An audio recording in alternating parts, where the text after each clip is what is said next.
實對於我屋企人啊、朋友啊，佢哋身邊嘅人睇到我拍呢啲嘢咧，佢哋係覺得唔出奇嘅，因為我係會拍啲，我咩都會拍嘅，即係例如反派又會拍，正面又會拍，喜劇又會拍，喊苦喊忽嘅我又會拍，即係所以其實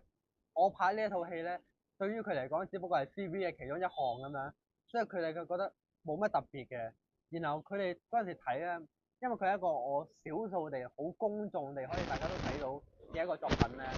咁佢哋就睇啦。嗰陣時係打完波之後咧，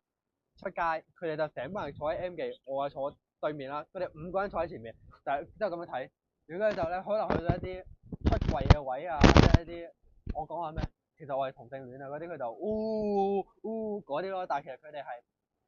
冇話有啲咩負面嘅評價，佢哋都好仔細地分析話，覺得我邊啲位可以做得更好，或者覺得我呢個位其實都做得唔錯咁樣。我屋企人就更加唔會點樣理啦，因為我屋企人破佢哋嚟講，只不過見到而家個仔拍咗一套戲係長嘅喎，係出街嘅喎，有啲成績喎咁樣。然後其實 so far 我接觸翻嚟都冇話有啲咩負面，然後我 post 上 thread 大家都俾翻嚟嘅 feedback 都唔錯咁樣，所以其實都由去拍到拍完出街，其實都冇經過什麼負面嘅心理關口或者負面嘅影響。